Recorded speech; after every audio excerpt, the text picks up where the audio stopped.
Namaste, everyone. Christian Long, Life Enhancement Consultant, giving you a big and beautiful shout out on this Transformation Q&A Thursday on Wednesday. So this is the last one to catch up, and then we're going to do another one shortly thereafter, so we're ahead of the game. But before we begin, let us invoke. Place your hands on your heart. Be aware of your heart. Be aware of the love, sweetness, tenderness within the heart. Be aware of the crown. Be aware of the expansion of your crown.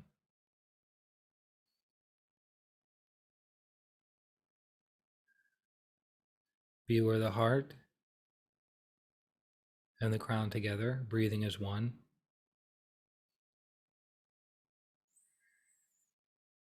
To the Supreme God, Divine Father, Divine Mother, respected and beloved teacher, Grandmaster Choa Kok Sui, to his teacher, Lord Bodhisattva Meiling, to Lord Buddha Kuan Yin, to Lord Ganesh, to Sarasvati, to Holy Master Count Saint Germain, to all the holy gurus, holy masters, saints, archangels, holy angels, to the angels of awareness, understanding, and wisdom, to our divine selves or higher souls, we humbly invoke for your divine light, love, and power, for your divine help, guidance, and protection in understanding these teachings and applying these teachings in our day-to-day lives to alleviate our suffering, the suffering of others, and the suffering of the world at large. We thank you, Lord God. We thank you all. With gratitude, respect, and the deepest of love, we thank you, thank you, thank you, in full faith. So be it. So be it. And so it is. Thank you.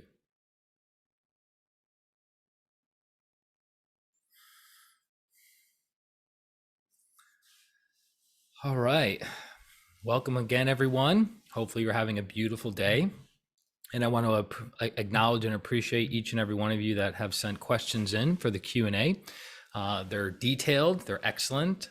They give an opportunity to expand and expound on the teachings. And again, as a reminder, a lot of what the Transformation Q&A Thursday is about wisdom. It's about the practical application of spiritual truths in our day-to-day lives. And again, wisdom, as Grandmaster Choa Kok Sui is quoted as saying from the Lord's Prayer, from wisdom, forehead chakra, come all other things. Again, from wisdom comes all other things. And again, wisdom is knowing through direct perception. So someone that has a activated, energized, and developed forehead chakra can look into the inner world and extract wisdom and then hopefully apply it into their day-to-day lives to alleviate their suffering, not cause suffering, and then cause good things to happen from that. It's called right acting. So wisdom is very, very important. And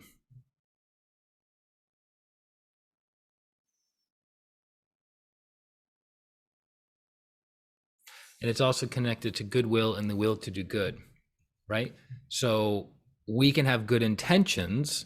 I want the best for my friends, my family, the world at large, but there could be a little bit of lag time of how that intention shows up.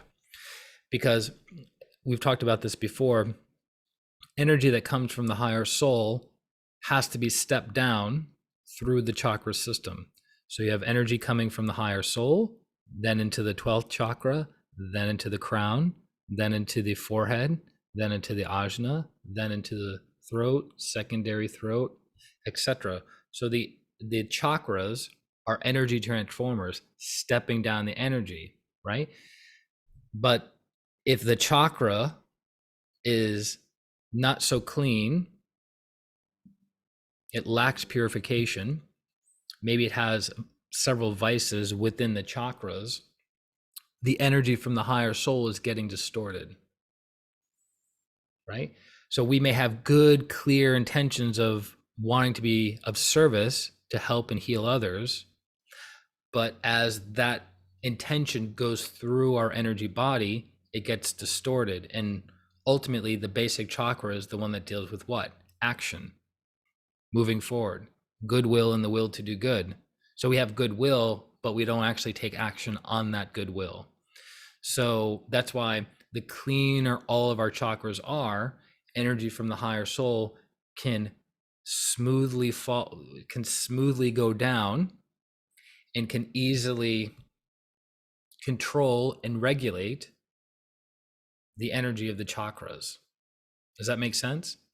So that's what transformation is all about. Again, transformation is a stronger influence of the higher soul into the incarnated soul, the mental body, the emotional body, the etheric body, the physical body, and all of the chakras, the aura, all the meridians. Make sense? So when we have wisdom, we can see truth. The challenge is acting on that truth, which is then connected to the lower chakras, the solar plexus, the navel, the sex, the basic, etc. Right? So that's very, very, very important. So I just, again, wanted to emphasize that the Inner Transformation membership is about being exposed to wisdom and then practicing that wisdom to the best of our abilities. True, we're going to consistently and persistently fall short, but as we practice and practice and practice and practice and practice, we become a soul-infused personality, right? So as you practice more virtue, you become more virtuous. As you practice more vice, you become less virtuous, right? You have less influence of your higher soul in your day-to-day life. Okay, so I hope that helps. I hope that makes a little bit more sense. But excellent questions this week, and let's get right into it. Okay. First question. Do you have any tips on how to quiet the brain on days it keeps thinking during meditation? Okay, how many of us have the expectation that when we sit and we do our spiritual practice, our meditation practice, whether it's Twin Hearts or Hatha Yoga meditations or other meditations from other schools, we have the expectation of no thinking, no feeling, and no moving of the body? How many of us have that expectation? Okay. It's an inaccurate expectation. So it's okay to have thoughts, it's okay to have emotions, and it's okay to move your physical body. How can we minimize that to have a deeper spiritual experience when we practice? Number one, get better at doing physical exercises, right? Get better at doing physical exercises, because that's cleansing and purifying the physical and etheric bodies and partially the emotional body of stuff that's in the aura, right? So maybe instead of doing one round of exercises before meditation, you can do 2 rounds of exercises before meditation, right? That's one way. Another one is you can do Laughing Buddha, which has a deep and profound effect on all the bodies. So for those of you who have not learned Laughing Buddha, contact me directly. For those of you who know Laughing Buddha, practice it for 1 to 2 minutes before meditation. Still do your physical exercises and Laughing Buddha, but I can almost guarantee you that your meditation experience and the mind chatter will be much, much less. Okay, so you can practice your exercises, Laughing Buddha for 1 to 2 minutes. Then the next thing is you do your breathing. What is the breathing we do in pranic healing? We do 7-1-7-1 breathing. When you take pranic healing level 1, you're taught 6-3-6-3 breathing, which is more powerful and more potent than 7-1-7-1. And what makes pranayamas powerful is the rhythm. So you want to really keep to the rhythm. That's why it's recommended when you do 7-1-7-1 or 6-3-6-3, you have a metronome playing in the background. So you just follow the metronome, the tick, tick, tick, tick, tick, tick, tick, tick, tick, right? The metronome. So you stay on point. So you stay in a rhythm, because a lot of people are not trained to breathe properly, right? They're not trained in pranayama. Most people are not, right? Which is funny, because we breathe all the time, but we don't breathe properly most of the time. So when you do pranayamas that are taught, the 7-1-7-1 or 6-3-6-3, it calms your emotions, it stills your mind, it expands your energy by at least 50%, and then allows you to strengthen your connection to your higher soul and to hear the whisper of your higher soul, to be aware of the downpour of energy from the higher soul. Okay, which does what? Breaks up congestion, breaks up excessive thoughts, excessive emotions, right? Also, regularity with your practice will help that excessive mind chatter and excessive emotionality. So if you meditate once a day, like if you meditate once and then you skip a week, 2 weeks, 3 weeks, you're not consistently and persistently purifying yourself. Does that make sense? So you want to be consistent with your meditation practice. And as you're consistent with your meditation practice, over time, it'll be easier and easier and easier for you to have calm emotions and a still mind in general. And this is with twin hearts. As you go higher with your meditation practices, like in our Hatha Yoga, the recommendations change a bit. It's always recommended to practice twin hearts, but in higher practices, it's not always recommended to continue a certain meditation routine or practice. Does that make sense? Okay. I was just making sure the internet was still working. Last time we lost it for a minute. Okay. So being regular with your meditation practice will help as well. Another thing to recognize is that you're sitting, you're being still, your physical body is not moving, your emotions are relatively calm, but then you're thinking of all the things that you have to do, phone calls you have to make, errands you have to run, financial stuff that you're concerned about. And you're like, I should be meditating, but instead of meditating, I'm thinking about all these things, which then pulls your awareness even further into those things, because you start having guilt and shame and like, I'm not doing it right, and I shouldn't be thinking about this, and I shouldn't be thinking about that, I should be focusing on the meditation. And there you go, you're wherever your attention goes, that's where the energy flows to, right? So the analogy I like to give people, or metaphor, is if you're having a lot of thoughts, imagine your consciousness is like a stream, a mighty stream. And your thoughts are like things in the stream, branches, trees, squirrels, boulders moving. Those are the thoughts. And if you're looking at a stream and you see a branch moving down the stream, in general, you don't follow the branch until its end destination, right? You just let the branch go, and then you see something else, a squirrel, a bird, a fish, right? You see something else, but you're not focused on that. So it's the same thing in meditation.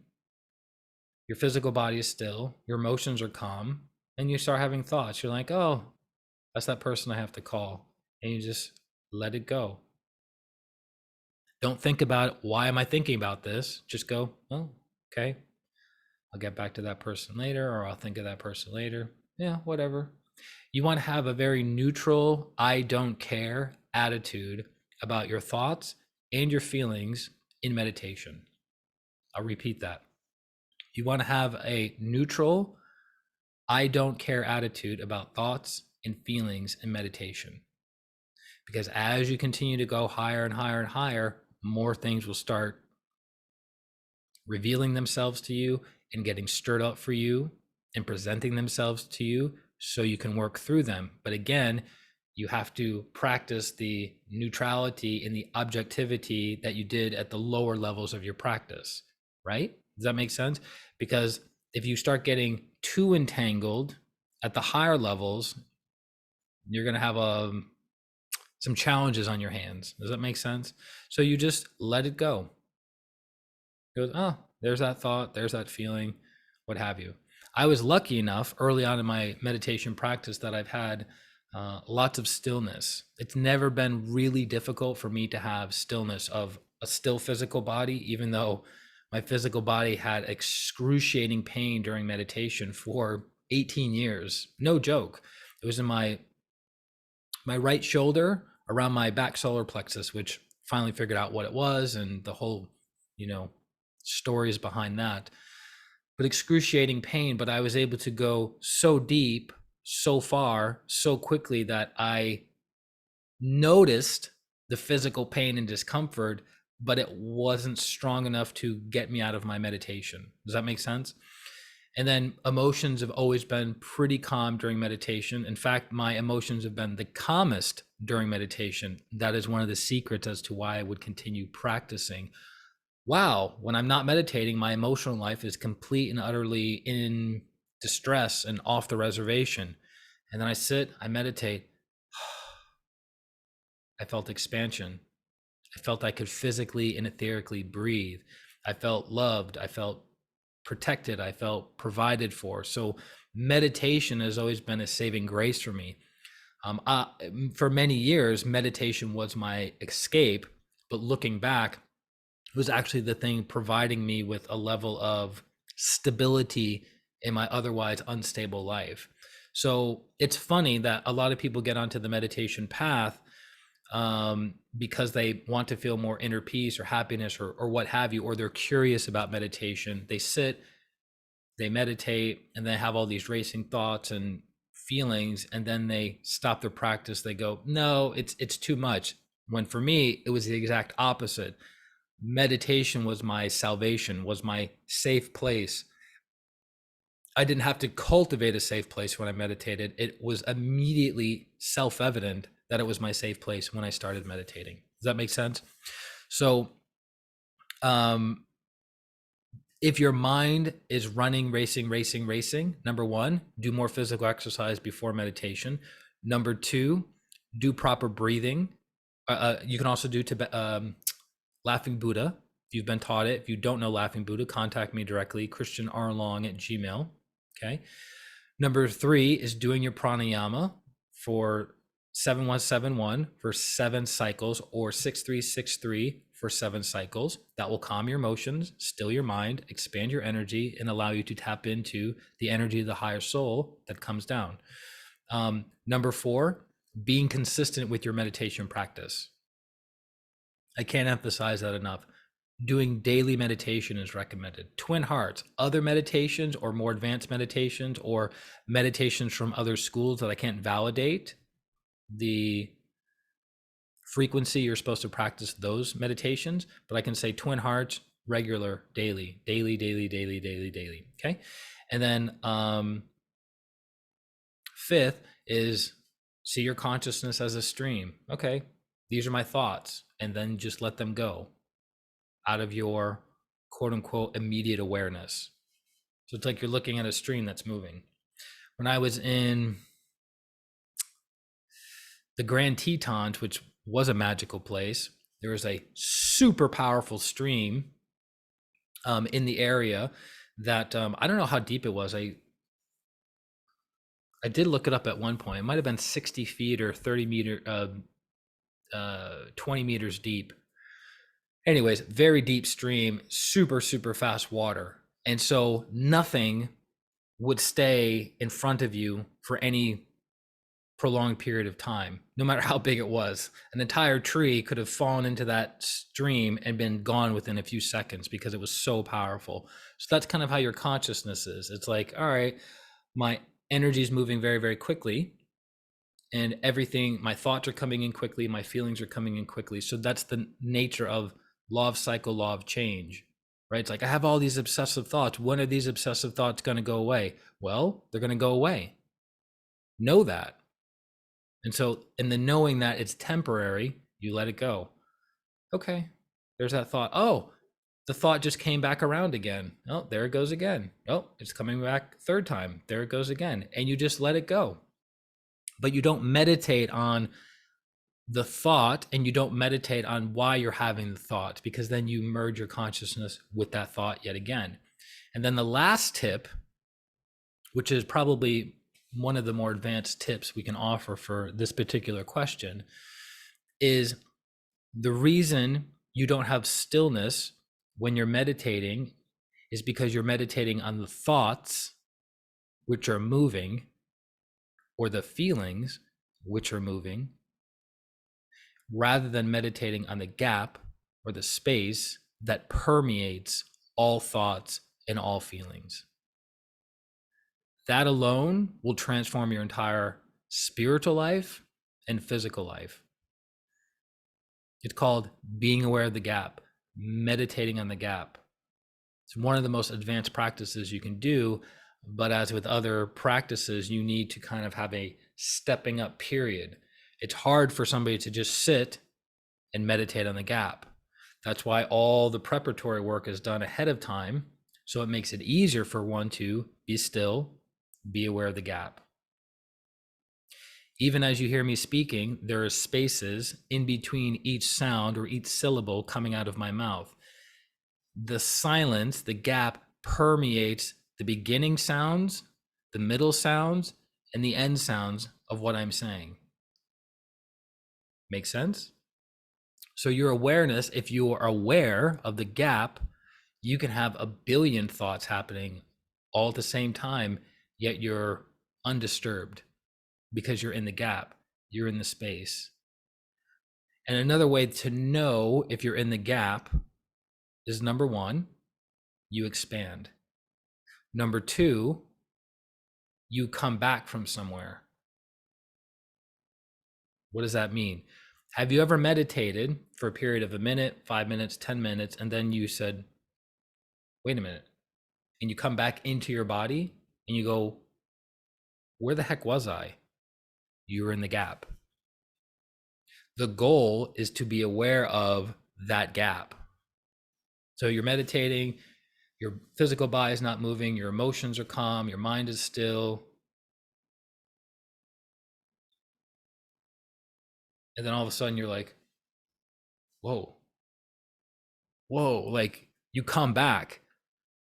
So you come back. So where were you? You were in the gap. You're in the space. You're in the stillness. You are in the all nothingness. Weird thing, right? All nothingness. Okay. So those 6 principles practiced regularly, right? We talked about meditating daily, will transform you.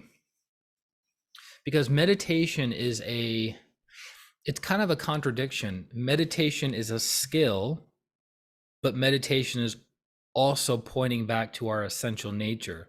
So no body, no emotions, and no thoughts is actually who and what we are. Right? No body, no emotions, no thoughts is who and what we are, but we have to practice remembering that. It's right. It's kind of paradoxical. Like if I am the soul and I'm not the body, the emotions, and the thoughts, then why do I have to practice meditating on the soul? Exactly. Paradoxical truth. Okay. So you have to experience it. Because when you're in the gap, you're experiencing nothing, which is everything, meaning no thing. Okay, I hope we covered that question thoroughly enough. Next question. Does it make a difference if you say your invocation in your head or out loud? Good question. Very, very good question. So you guys know we do the invocation, right, to the Supreme God, Divine Father, Divine Mother, etc. Or we can do the invocation in our heads, silently. Is there a difference? Yes. When you speak it verbally, it influences the incarnated soul. When you say it silently, meaning not from your mouth, you just say it silently, you're influencing the incarnated soul. So it depends on what experience you want to have. Do you want to go very, very high in the inner world? Then you can silently do it. If you want to influence the lower vehicles, mental, emotional, etheric, physical, then you open your mouth and you speak it. Why do we do it in the group? Well, because we're trying to influence the lower bodies, so it's easier to access the higher bodies. And I want you guys to follow along, right? So yes, it does make a difference.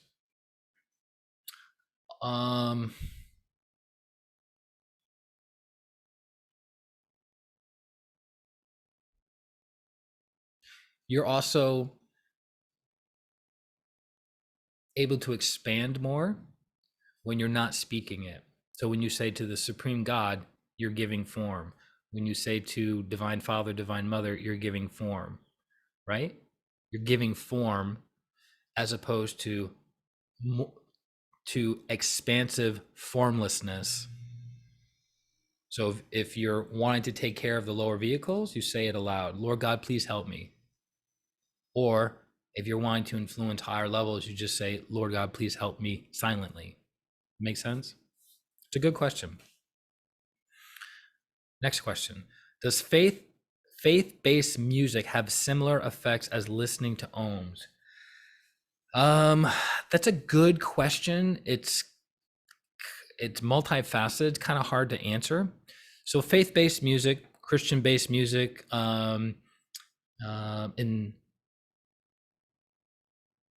in Hinduism, you would have something called kirtan, which is devotional chanting, different than just ohms, right? It depends. So sound in Ayurveda is connected to Samaveda, music, which the beings of music are some of the most influential beings on the planet. That's why music is quote unquote the universal language, right? Because people connect and resonate with music. It brings people together, right? Because it follows certain laws, certain rules of harmony, accord versus discord, right? So if the person singing has a strong connection to their higher self, then the beings working through their throat chakra will have a strong influence on you in awakening your higher soul. So a very devotional person chanting will awaken devotion within you. Someone who has a lot of will, who speaks, awakens will within you. Somebody that has a lot of courage within them, when they speak, will awaken courage within you. So I'm a big fan of Christian music, right? I like Christian music. To me, it's very sweet. It's very tender. I can feel the heart chakra of the people singing and chanting, as it were. Kirtan is the same way. Now, does that differ from somebody just chanting a mantra? It depends. It depends. So, for instance, when I was in Vancouver, British Columbia, 18 years ago, I took a course by a Sanskrit scholar who was from Paris, who had studied for many years with Himalayan yogis in caves to become a Sanskrit master, someone who could read Sanskrit and chant. And one of the first things this particular teacher said is that when people are chanting Sanskrit, they're doing it very sing-songy, very sing-songy. So they're taking Sanskrit and they're making it melodic, which is activating the heart. But he was more puritanical in his viewpoint about chanting. And I noticed that when Master Choa chants, it's a similar quality, that Master Choa doesn't chant the mantras sing-songy or melodic, like it's a song, right? Because you can chant Om Shanti Shanti Shanti Om like it's a musical lyric, which I've heard many kirtan singers sing it like that, or devotional chanters chant it like that. But I prefer, this is my preference, I'm not saying it's right or wrong, my preference is chanting it in a certain tempo and tone because of what it does to the energy body of the person. So when you have a high note, it activates the upper chakras. When you have a low note, it activates the lower chakras, right?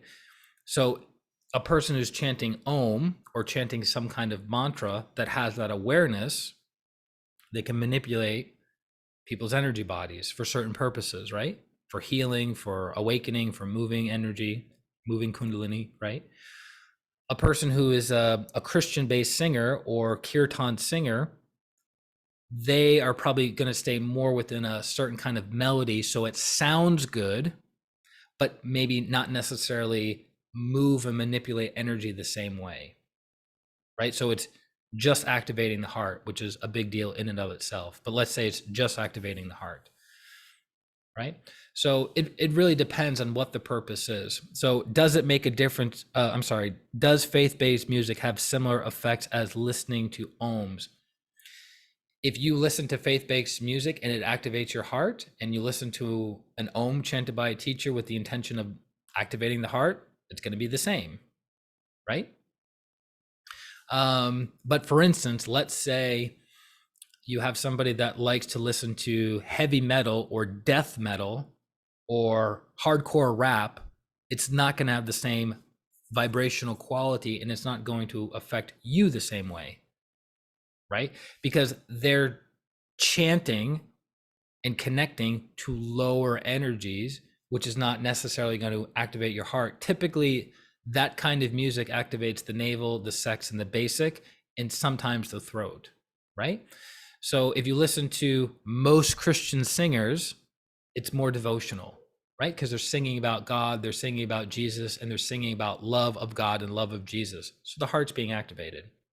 Versus someone who's talking about shooting somebody, doing a drug deal, bashing in the head of an enemy or something like that, which is connected to aggression, solar plexus, survival, basic chakra, right? So it is different how it affects you. But you could have somebody chanting Om and manipulating your lower chakras, not in the same way, but activating them.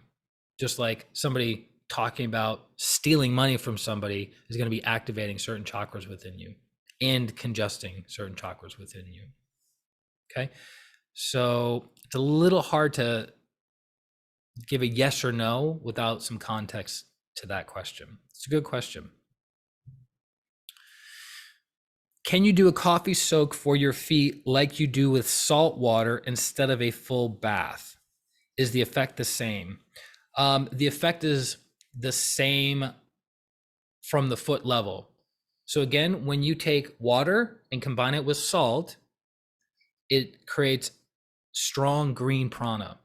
Green prana has a cleansing effect. Green prana has a breaking up effect. I call it the Clorox bleach of the energy world, right? That's why there's ocean water. You dive around in the ocean for 20 minutes. In the sun, you get deeply cleansed. Make sense? So if you add coffee to that, and it's not the coffee that does the trick, it's the caffeine that does the trick. Caffeine is orange energy. Orange energy does what? It expels. It expels. So if you put your feet in salt water with caffeine or coffee, caffeinated coffee, it's going to be, in essence, pulling out the congestion from the soles of your feet and probably up to about your knees, right? So it's cleansing the lower chakras. Versus you take a full bath, you submerge your whole body, and then the green and orange energy is cleansing all of you. It's not recommended to do coffee baths more than twice a week, because not only does it remove congestion, but at a certain point, it starts removing fresh energy. So people have a tendency to feel depleted after taking too many coffee baths.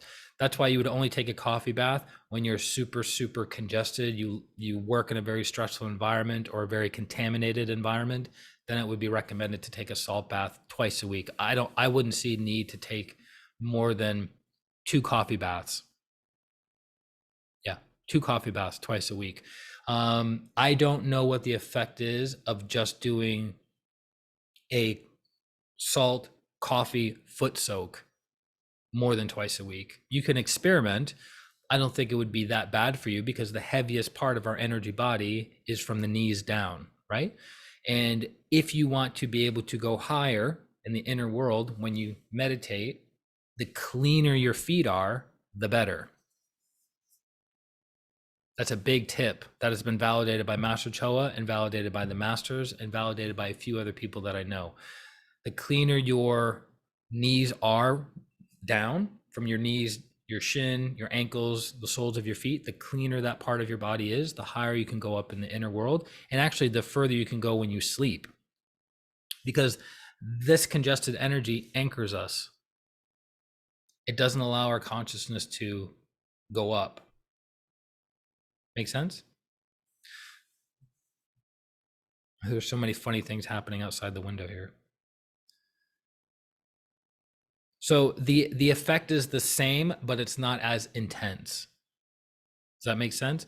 So a water salt coffee bath is more intense than a water salt coffee foot soak.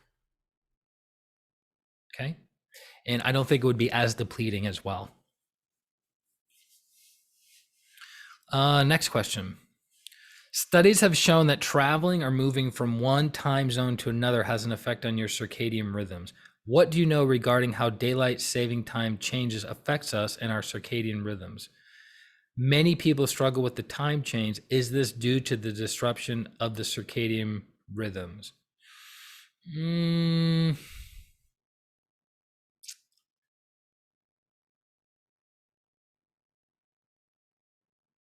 Not so much if you're in the same, if you're in a different time zone, yes. But if the time zone is changing that you're in, meaning daylight savings time, it's gradual, right? Because you can start seeing, hey, the sun is setting earlier than usual, or the sun is staying out longer than usual, right? So there's a gradual process so that when the times change by an hour, forward or backwards, it's not that big of a deal, right? We adjust within a couple days. Now, if you're changing time zones, which I've been doing a lot of lately, yes, it does affect your circadian rhythms. There's so many factors that are involved. The food that person's eating, their activity levels, how much sunlight that they're getting throughout the day, which is changing the serotonin and melatonin in their brains, which is telling their body to be relaxed and go to sleep. Usually light therapy helps with that. So if you notice you're traveling a lot, you can get light therapy at specific times of the day that will recalibrate you slower. And then you'll just go into the current circadian rhythms of that time zone that you're in. So many people struggle with the time change. Is this due to disruption of the circadian rhythms? Partly, yeah. If it's that big of an issue, then I would recommend those people get light therapy and more physical activity. And also,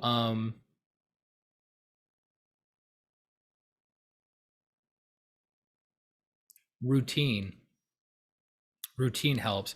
So staying on not your previous routine, but staying on your routine in that new time zone, it'll be easier versus slowly doing it. Meaning when I've been traveling and my time zone changes by 2 hours or 4 hours or 6 hours, I just suck it up the first day and do everything I would at that current time zone period. And it makes the shift easier. And I have not, thinking about it, I have not really suffered much jet lag or challenges in my circadian rhythms. In fact, it's probably the best it's ever been. And I just kind of go, all right, time to go to bed. Because I go to bed at 9, but it's like, no, but I'm not used to going to bed at 9 o'clock in this time zone. No, just go to bed at 9 and I'll wake up when I wake up. And that's typically takes me no more than 2 days to get back on track. So hopefully that's helpful. It's a good question. Next question. We often throw negative or dirty energy out the window when doing a cleansing and don't have a salt bowl or green fire. I assume it is disintegrated by the solar and air energy and even absorbed by the ground prana. Is this correct? So if you are doing a cleansing outside, do you have to use a green fire, salt bowl, or anything, or just let it go? There's a lot to this question. It's an excellent question. So in pranic healing, we work on energetic hygiene, which means keeping the healer clean, keeping the patient or client clean, and keeping the environment clean. So one way that we do that is by having salt bowls next to the person that we're doing healing on. So as we remove the disease congested energy from the person, we throw it into the salt bowl. Okay, we throw it into the salt bowl. Now, What if you don't have a salt bowl? So the technique within basic pranic healing is, if you don't have a salt bowl, you create either a green flame etherically or a violet flame etherically, and then you throw the disease congested energy into the green flame or violet flame. Now, if you're doing a healing longer than 20 minutes, it's recommended to get a salt basin, right? It's recommended to get a salt basin. But let's say you don't have a salt basin, you don't have anything to hold the salt, you don't have salt, whatever the case may be, and you're outside or you're inside and there's a window. What can you do instead? So if you don't create the flame, the green flame or the violet flame, you can throw the energy out. Two recommendations. Number one, ask for permission to the nature beings and nature devas, because you're taking congested energy and you're kind of being, how do I say, irresponsible with it if you just go, yeah, whatever. In the past, it was recommended to throw the disease congested energy to the solar logos.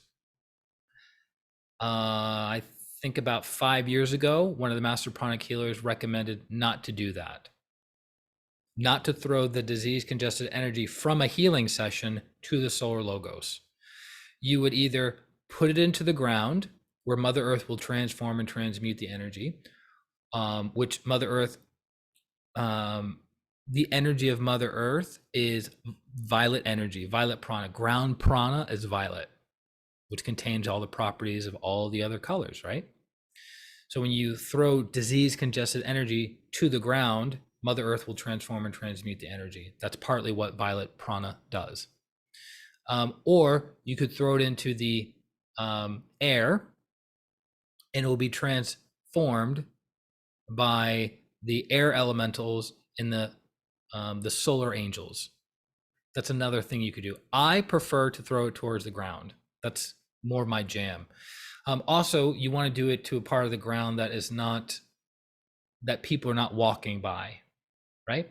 I've noticed that I'm very cautious when I do any kind of releasing exercises like tiger's yawn, laughing Buddha, throwing congested energy. I always 100% of the time make sure that I'm not throwing it on anyone or in anyone's travel path, right? Because I don't want the karma of that, and I don't want them to get congested, because whether we realize it or not, we are being influenced by the energy around us. True or not true, right? If somebody was murdered in this house, or somebody was violently raped or molested in this Airbnb that I'm staying in, I guarantee you I would experience it walking in. I would feel the energy of that very traumatic experience, right? And it would affect me, even though, I wasn't here when it happened and I wasn't the cause of it happening, right? So we're influenced by our energy, whether we're consciously aware of it or not. As we continue to develop and evolve and our sensitivities increase, we're more aware of things that are happening before we got there. Yes?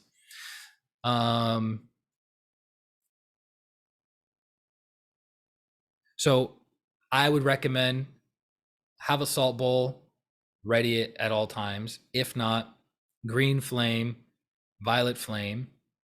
Typically the green flame is what?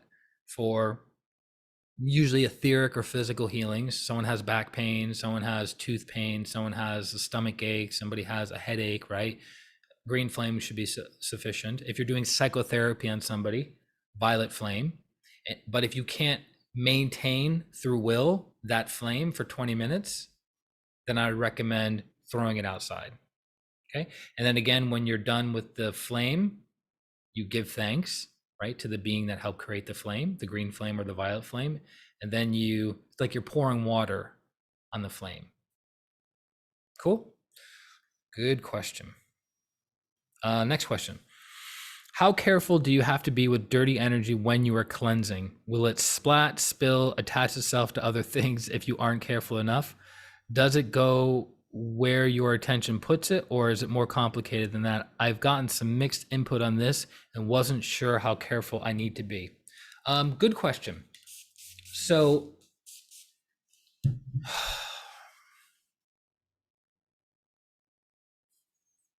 where you look is where energy goes.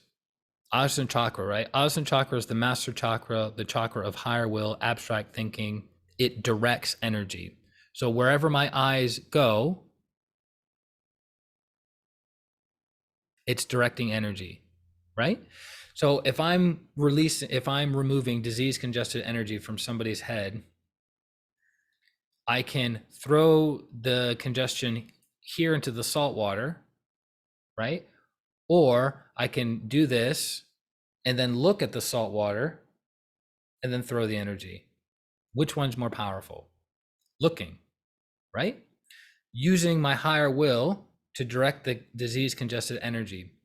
So there's a technique in Kriya Shakti and Hatha Yoga called the blue triangle technique, which deals with purification and purification of things that we want out of our systems. And it deals with a triangle. And people are instructed to direct energy towards this triangle. Now, if you're not doing the technique properly, you can release a lot of disease congested energy all over the place because you're not directing the energy to go to the triangle through the will. Okay. So it's connected to your will. So if you're cleaning someone and you have a salt bowl behind you, you can throw it, but you have to have very good will to make sure it goes there. It's almost going like through a portal, as it were. So it's not traveling from here in the distance of 10, 15 feet into the salt water behind me. It's traveling through a portal that you're directing it to go to through the will. But most people don't have that amount of will. And also it can be a little bit distracting and you're diverting your will. So you're like, instead of just having the salt bowl right there and you throw it there, you're like, okay, I have to will the violet flame. I have to will that the flame does this work, or the green flame, all these other things. And then, well, what about if my hand is congested and I don't have any solution to spray my hands? Can I will my hands to be clean? Yes. But all of that stuff requires focus, really clear focus to move energy. What is magic? Magic is manipulating energy through the will. That's what magic is. So a white magician manipulates matter for healing purposes. A black magician manipulates matter for selfish purposes in general, right? So if your will is weak and you're willy-nilly with the energy, yes, it's going to splat and go all over the place. So that's why we make it as simple as possible, where you need the least amount of will as possible, of like, okay, I cleaned the congestion off the person's head. I'm holding it in my hands. There's a salt bowl right there.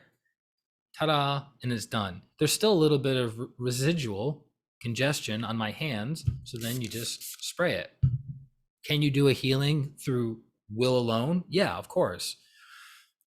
Will you get congested? It depends. It depends on how strong your will is and how strong you can keep yourself clean. So we just like to make things easier on ourselves. So have a salt bowl, have a spray bottle, every 10 sweeps, you flick it. Every 20, you spray your hand, easy peasy, right? But yeah, also if your water basin with salt has not been changed out, meaning new salt and new water, and you've been using it to heal lots of people, or you've been using it to heal a person with a severe ailment, that bowl is going to get congested pretty quickly and it's going to start overflowing. So the congestion will come out of the bowl and then start permeating around the bowl. And if you're sensitive, you'll feel it on your feet if your feet are next to the salt bowl. Or if you're clairvoyant, you can see the energy of like, there's a lot going on. Or if you're sensitive in general, you can just sense, okay, it's full. I need to change out the basin. Does that make sense? So same thing with a green flame that you create or a violet flame that you create.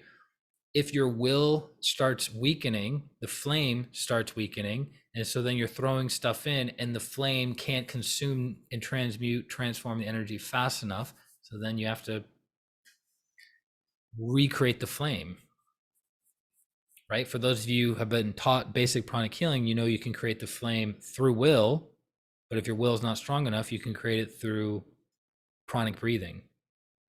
So you imagine the flame, and then you do the technique of pranic breathing. You create the green flame, the violet flame. So then it's big fat, right? And it needs less what? Will to be maintained. You guys are all up in the questions today.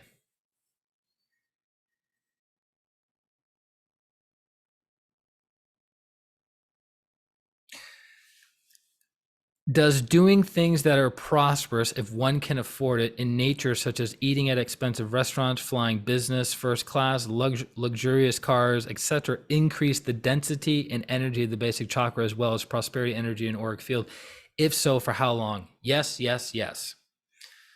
For how long? It depends. What does it depend on? Purification. Purification, purification, purification. So Grandmaster Choa Koksui recommended that whenever someone is traveling, and even if they're not traveling, but typically we do it when we're traveling, when you're traveling, go to the nicest, most prosperous city and or restaurant within a community and have a cup of coffee there. He says you don't need to spend $50 or $100 on a meal, right? You can just go to the nicest place, the Four Seasons, the JW Marriott, the Ritz-Carlton, etc., and you go to the lobby, you find out where you can get a cup of coffee or tea. So you exchange money with that place, then you sit. And just sitting there for a period of time, your energy body is getting programmed with prosperity energy. Just you sitting there. Because the people that are going in and out and in and out and in and out of that place tend to be very, very prosperous.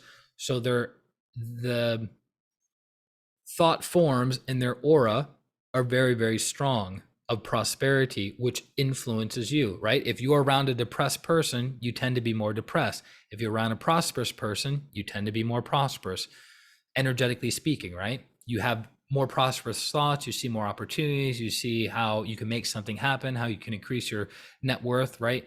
As the old saying goes, you are the sum total of the 5 people you spend the most amount of time with. So if you spend time with people, the average of the 5 people you spend time with earns $75,000 a year, you'll probably be within $5,000 to $7,500, $5,000 to $7,500 of that range, right? So the average is 75,000, so you'll make about 80,000 or 70,000.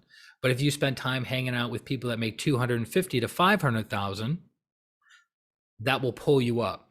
Does that make sense? Same thing with intelligence, same thing with people that do meditation practices, same thing with people that do healing, right? If you want to become a full-time healer, hang around other healers. If you want to become clairvoyant, hang out with clairvoyants, right?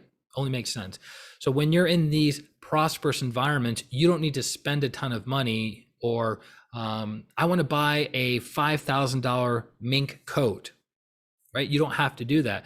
You just have some kind of energetic exchange of money, cup of coffee, tea, and then you sit. You sit for an hour.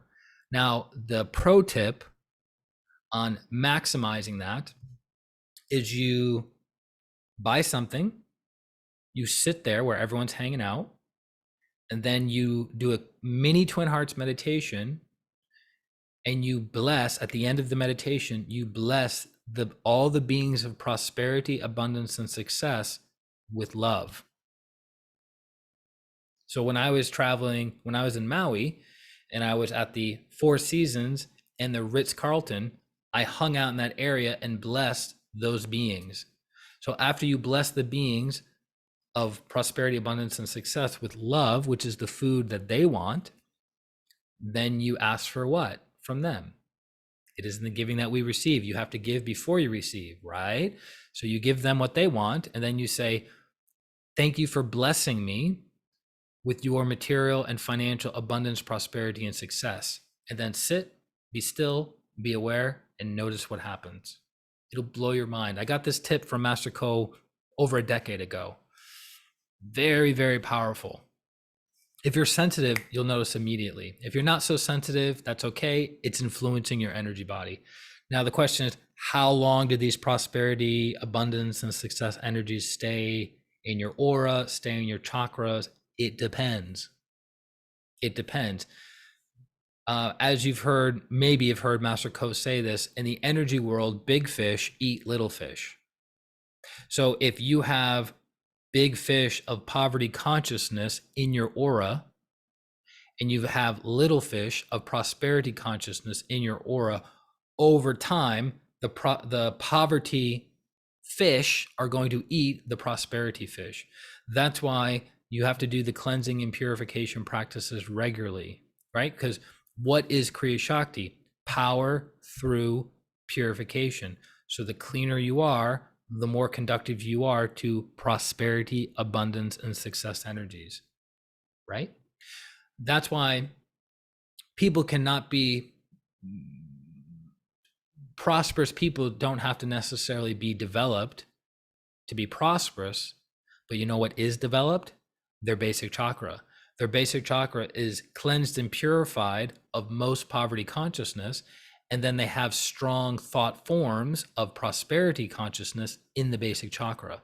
So the rich get richer, right? And then the poor get poorer, right? Because the poor get poorer in the sense of the lazier you are, the more procrastinating you are, the more scarcity, fear, lack, and poverty consciousness you have, it builds up, it builds up, it builds up, it builds up. It gets stronger, and that energy robs the buildup of prosperity energies in the basic. That's why the rich get richer, because they keep building up stronger thought forms of prosperity, abundance, and success. The poor get poorer because they keep building up stronger thought forms of poverty consciousness. Does that make sense? So how long does it last? It's very difficult to say. I'd have to actually see a person go in, do the technique, and then monitor them to find out, well, how long does it last? It could last for a couple days. It could last for a couple weeks. I wouldn't see much of the energy lasting past a month, right? So you go to the place, you do Twin Hearts, you bless the beings of prosperity, abundance, and success, which are super cool, by the way. How they look, get all jacked up. When you bless them with love, they get super jacked up. They're really quite amazing. Anyways, and then you are grateful. Thank you for blessing me with your prosperity, abundance, and success. I fully, willingly, gratefully accept it. Now. Thank you, thank you, thank you. You're just super, super receptive, right? That energy will probably stay in your auric field for about a month. Now, if you're in that area for a prolonged period of time, let's say you're there for a week, and every day for 15 minutes you do that technique, then the effect of those energies in your aura and your chakras will be longer than a month. Okay, good question. Really good question. Next question. At what point or situation should one go outside of their comfort zone? All the time. How's that for an answer? All the time. I remember my ex-wife was sitting at her desk. I've shared this story a couple times with you guys over the past couple years, but it's a great reminder, connecting it to what we just talked about with prosperity. And so she was sitting at her desk typing away, and at the time she was getting paid about $25 an hour. This is about 15 years ago. She getting paid $25 an hour to be a commercial real estate researcher. So she worked for a commercial real estate broker in Sarasota, Florida, and she ran the numbers for properties and found out if it's a good deal or not, and she did mailings, etc. Right? So she had a pretty good skill set that was hard to come by, because you need a lot of like technical training to be good at it. So she's typing away and she's making whatever, $800, $900 a week or something like that, take home. And as she's typing away at the office, her boss comes in and he puts a check right on the keyboard that she's typing away at. And her eyes bug out of her head and she goes, $415,000. And he goes, it took me 18 months to get that check. But in the meantime, I had other checks coming in. And he says, I only got this check by getting out of my comfort zone. This is a guy who had been in commercial real estate investing for 35 years. Great guy. I highly admired him. At that time, God, is this 15 years ago? Or is it more than 15? It might be more than 15 years ago. At that time, he thought I was a lost cause. If only he knew me now. But at the time, he thought I was a lost cause. But he was always kind to me, respectful to me. He never said negative things about me, but I knew what he thought of me. And I found out years later, right? He just thought I was a lost cause, that I was this cocky kid with no direction in life. And I was just, like a balloon being pushed away, wherever the wind takes me, right? Um, and so if he only knew what I had to overcome. But he said that to her. I got this check because I got out of my comfort zone. So if you guys remember when we gave the talk about the Sphinx is a holy master. And the four components of the Sphinx are to know, to will, to dare, and to remain silent. So the third part, to dare, is connected to the lion aspect of a holy master, of the Sphinx. And you need outward courage in the external world to make things happen. And you need inner courage to continue pushing forward in your spiritual life. You need both. You need inner courage and outer courage. And as Grandmaster Chola Kuksuya would say, outer obstacles, external obstacles are nothing in comparison to internal obstacles, right? It's the Lao Tzu, I'm paraphrasing, but the man who conquers others is strong. The man who conquers himself is mighty, right? That's connected to the dare or courage aspect, or getting out of your comfort zone. There's actually another quote, you guys may have seen it on Facebook. It's a little circle, and it says your comfort zone, like a little circle that says your comfort zone, and then it says everything you want in life. And it's what? Outside of your comfort zone. And it's very true. So whatever it is that you want in life, whatever next level you want to go, personally, professionally, spiritually, you're going to have to practice courage. You're going to have to get out of your comfort zone. There's no if, and, or buts, and there's no way around it other than hiring somebody to help you with it, right? So you can hire a business coach that can give you courage, like supplemental courage, and push you in the direction of making things happen. You can have a healer that can remove the fear within you, that can remove lack of courage within you, that can strengthen the energy of courage within you, but you still need to practice courage. There's no way around it. There's no way around it. So at what point or situation should one go outside of their comfort zone? All the time. And it's not about being irresponsible and taking unnecessary risks, right? It's not like, hey, I've always wanted to go to India and live in an ashram for 6 months. So I'm going to sell my house. I'm going to quit my job. I'm going to cash out my 401k, and that's what I'm going to do, right? That's not really responsible. Now, if you sit down and work out the numbers and you see it clearly, you have the pros and cons, you understand the risk that would be, and you like, I still want to do it, then go for it. Then you're going to be getting out of your comfort zone to make it happen. I've noticed in people that I coach, people that I heal, people have a tendency to stay stuck, to stay in a rut, they're more comfortable with misery than not. I've looked at my own life and I've examined this a lot. And I always say to myself, am I a courageous person? And I've asked myself, am I a courageous person? And I'm extraordinarily courageous because I've stupidly put myself into situations that forces me, right, to be courageous. So it's circumstantial courage versus I'm going to be proactively courageous. Do you get the difference? So it's like it's like I trip. It's like I fall off the boat into the water, and I don't know how to swim, and I learn how to swim that time. You could say, well, you didn't have a choice. Is either you swim or you die. That's kind of the courage that I've operated from most of my life. But at many other times in my life, I could see the situation clearly, and I was like, this is going to be me getting out of my comfort zone, but I see an opportunity. I take the opportunity, and most times it's paid off. Most times it's paid off. When I've seen this situation, I have fear and I move forward on it anyways. Most of the time it's paid off.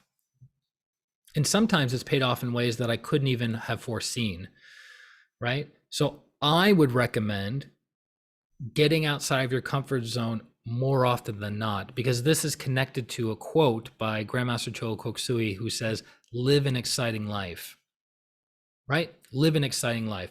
At the end of your life, on your deathbed, in your 70s, 80s, 90s, or beyond, you're going to have more regrets of the things that you didn't do versus the things that you did. So I've done a lot of things that I regret. God knows, a lot of things that I regret. But I can say that I did it. I can say that I experienced it. I can say that I got feedback. I can say that at the time I didn't know better. I did it, and now I have feedback.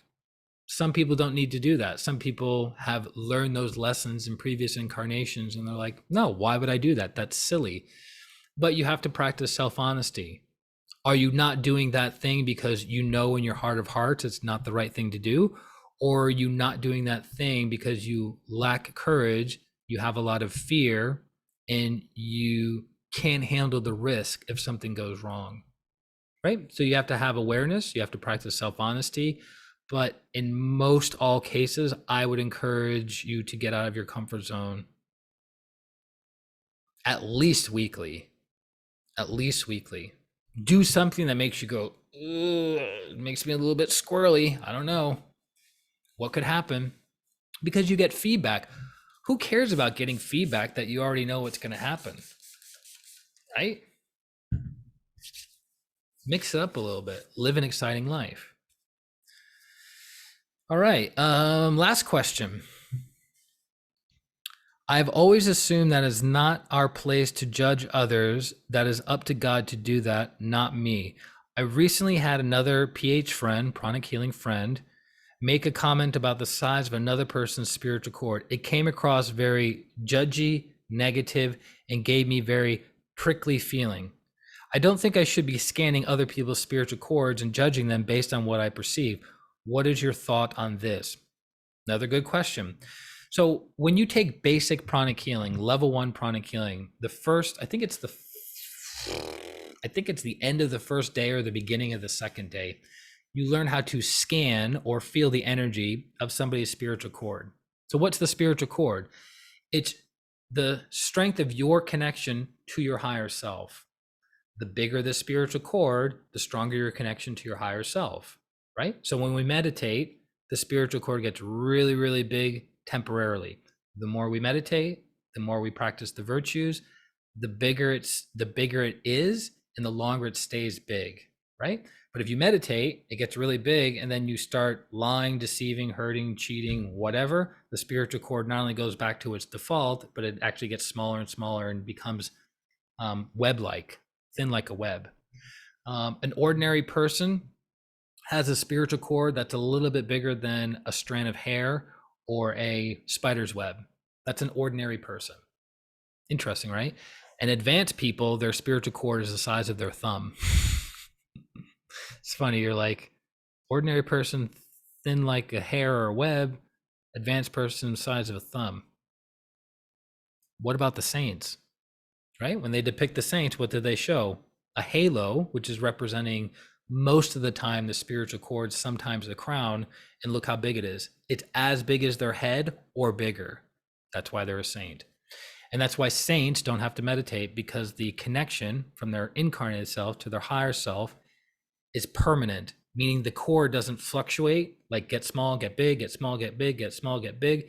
It's it is big and it stays big and then continues to expand as they continue to be saints and do their work.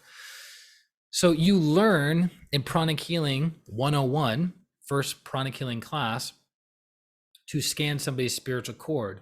Now, the question is, it came across as judgy.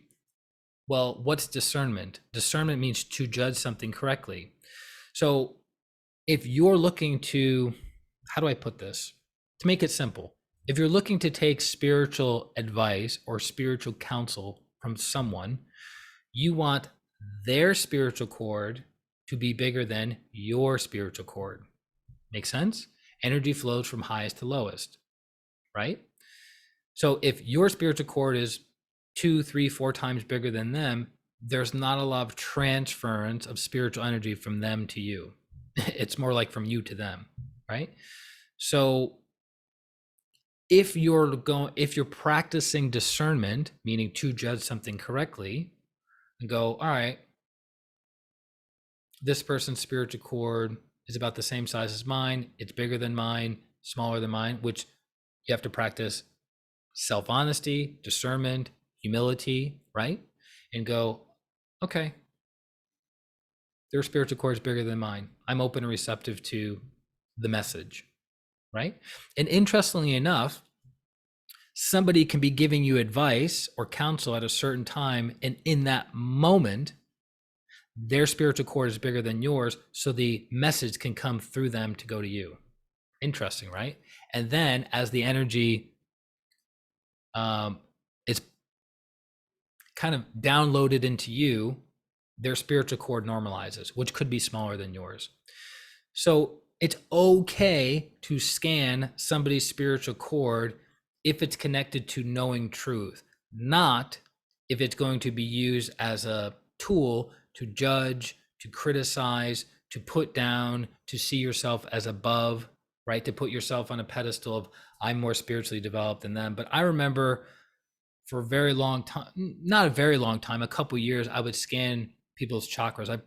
I usually stayed away from the spiritual cord because when I was taught initially, they said, be very careful with scanning somebody's spiritual cord. Not that you can bend it or cut it or disconnect them from their higher selves, but it's if your energy is strong, your will is strong, and you scan someone a little bit too aggressively, it's very uncomfortable.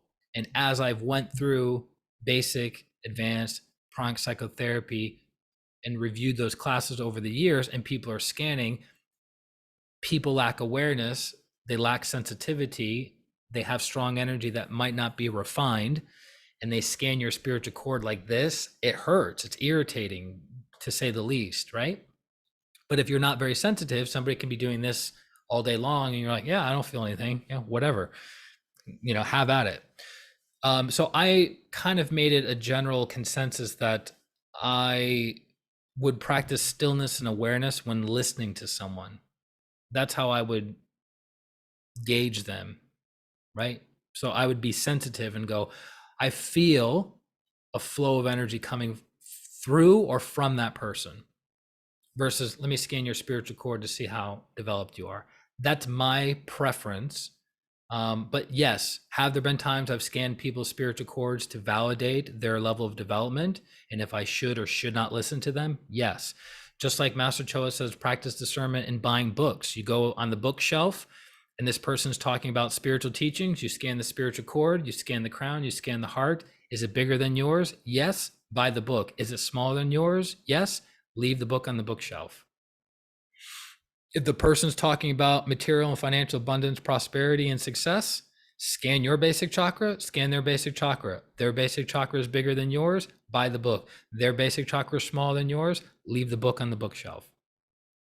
So there's nothing wrong with scanning something to understand, to practice discernment, to access truth, and to make a wise decision. But if you're scanning something because you want to validate your emotional body, or you want to feel good that, haha, I'm more developed than that person or not, or you're doing it for the sake of curiosity, I don't recommend that. Don't scan something for the sake of just scanning something. So when my mentor and I work with each other, when we do experiments with each other, when we are scanning her clients, my clients, things that we want to understand, we're not doing it just for the sake of doing it. We're not going, let's see how undeveloped this person is or how super developed this person is. We're not doing that. We're going, okay, we have a hypothesis. Let's scan, let's look, and let's have understanding. Okay, that makes sense. That's still a little bit clear. Okay, let's scan this, this, and this. Aha, now the pieces of the puzzle are starting to come together. Our understanding is being more holistic, and then we can make a more appropriate decision. So it's understandable. So again, it came across as very judgy, negative, and prickly. And everyone's at different levels, right? Some people use their clairsentient, clairvoyant, or clairaudient abilities to feel good about themselves, to feel that they're superior to others, to what is it called? Humble brag or something like that, right? Some people use their psychic abilities to help a lot of people. Some use them in very, very, very specialized ways. So you got to meet everyone where they're at. Could it have been judgy? Could it have been negative? Could it have been, could have you been experiencing prickly energy from that exchange? Yeah, it's totally possible. And that's just where the person's at. So again, we want to practice neutrality. We don't want to do the same thing. So we're experiencing them judging, right? And then we're judging them for judging. So we're doing the same thing. So we want to be neutral. So one of the masters says, if you hear a spiritual teacher talk about energy, about meditation, about whatever, right? Spiritual topics, and from your training and your understanding, you don't agree with that teacher, you don't get into a tug of war with that teacher psychologically or even verbally if the teacher's in front of you. You just go, okay, that's that teacher's viewpoint. This is my viewpoint, and you're neutral about it. And that's okay. So you notice another pranic healing practitioner, another hatha yoga practitioner, another spiritual practitioner, another healer, and you're like, what are they talking about? They're completely and utterly off the rails. You go, awareness, neutrality. Okay, that's their viewpoint. Because if you start entangling yourself emotionally, then it's going to affect you emotionally and psychologically. You go, okay, got it. Because you also want to be aware of your tendency to be overly emotional about another person's viewpoint and another person's level of development. Meaning, you find out someone is of a certain political viewpoint and you're like completely off the rails, or they're coming from they say things that are highly offensive, for instance. And if you get really bent out of shape by that, you need to look at yourself and go, what is within me that's getting so worked up about what this person is saying? Why is it bothering me so much? Right? I mean, there's a tendency that we think that if someone's a pranic healer or hatha yogi, an advanced spiritual practitioner, that they are not going to have certain negative character traits or weaknesses or what have you. And it's like, but that's not accurate. We're all growing. We're all in the process of evolving, right? We all make mistakes. So we forgive. We go, okay, that's that person's point of view right now. It's where they're at. I'm not going to get worked up about it. As my mentor would say to me, you can have playing in the back of your mind, I don't care. I don't care. I don't care. It's not that you don't care from a heart perspective, but it's that you're neutral, that you're indifferent to that person's point of view. It's that person's point of view. But if you are bothered by that person's point of view, that's what you need to look at. And I cannot overemphasize that enough, right? Somebody says something mean, cruel, hurtful, ignorant, whatever, and you're like, oh, like you're all worked up by it. You need to look at that, right? Because what is clairvoyance? To see clearly. When you look in the inner world, you're going to see things that are beautiful. You're going to see things that are ugly, but you have to remain objective about both of them in order to see something clearly. So if somebody is saying something that gets you all worked up, then you're emotionally entangled, then it's distorting your viewpoint. You're not going to see the situation clearly. Super important. So I noticed probably up until 8 years ago, when I would share something about pranic healing and the person didn't agree with me, or the person was contrary in viewpoint to what I was saying. Like, I say, the best way to awaken Kundalini is from the top down. And they say, no, it's from the bottom up. I'd be all worked up about it. I'm like, no, you don't understand. This is how it is. And this is why it works this way. Right. And giving him all the facts and the figures and the graphs and the charts and what have you. And then they still wouldn't get it. And I would be like, this is ridiculous. Aren't you an intelligent human being with a brain? Can't you think correctly? Like, what are you doing? And guess who would get all worked up? Me. So then I had to start questioning, why am I getting all worked up? If truth is truth, why am I getting all worked up? You don't need to push truth. Truth is truth, right? It's like somebody getting excited about gravity. Like, you don't understand, you idiot. This is how gravity works. It's like, all right, well, they don't understand gravity. That's fine. This is their viewpoint with gravity. So if somebody shares their viewpoint about a healing technique, a meditation technique, a spiritual practice, whatever, that you're like, what are they talking about? Meet them where they're at. Don't get entangled. You can ask questions. I always do that. I learned that from Master Choa and some of the other pranic healing masters. When someone says something that's completely off the rails and reservation, I start asking questions. I go, what do you mean by that? Nonchalant, neutral. So tell me more about that person's spiritual cord. And what information are you getting from that spiritual cord?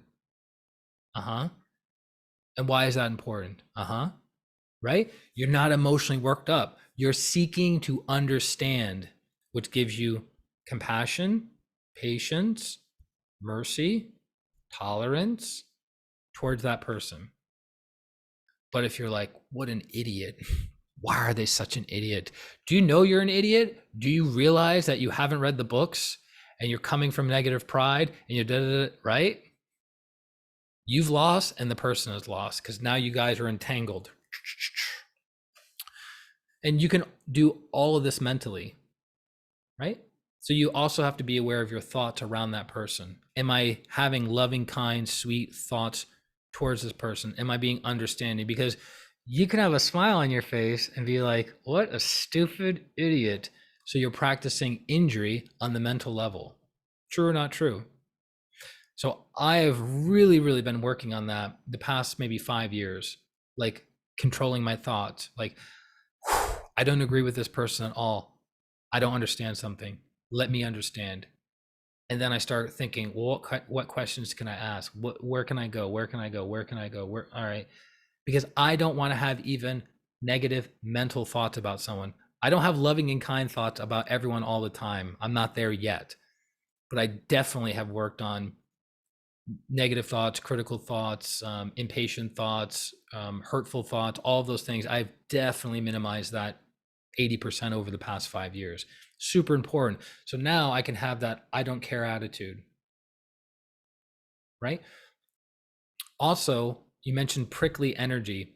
It's because that's where your consciousness is going. Because true or not true, that person is a divine child of God. True or not true, that person is a disciple, right? True or not true, that person is radiating more light than darkness, right? But you're experiencing the prickliness because your consciousness is temporarily merging with that not so pleasant energy. So you have to have awareness. I have prickly energy. I'm merging with that, the not so pleasant aspect of that person, or actually the negative programs of that person. Let me go higher. Let me seek to understand. Let me have patience, tolerance, compassion, mercy for that person. Okay. And now I can keep engaging neutrally. I don't care, right?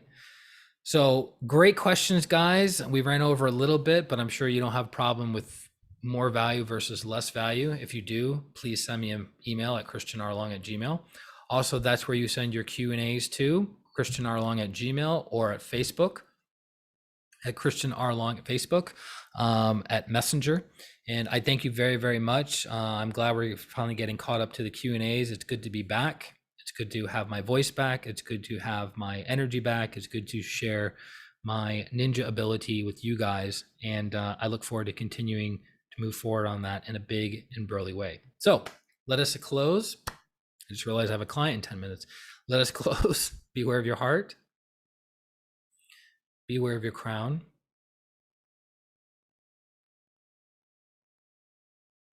Be aware of them together. To the Supreme God, Divine Father, Divine Mother, respect and beloved teacher, Grandmaster Cho Koksui, to his teacher, Lord Bodhisattva Meiling, to Lord Buddha Kuan Yin, to Sarasvati, to Lord Ganesh, to Holy Master Count Saint Germain, to all the holy gurus, holy masters, saints, archangels, holy angels, healing ministers, to our divine selves or higher souls. We thank you all for your great, great blessings. Thank you for your greater awareness, understanding, wisdom, and inner transformation. Thank you for helping us become better people, better souls. We thank you in full faith. So be it. Thank you. Excellent. All right, guys, lots of light, love, and power from God, my teacher, Grandmaster Cho Koksui, into your lives, and I look forward to continuing to serve you.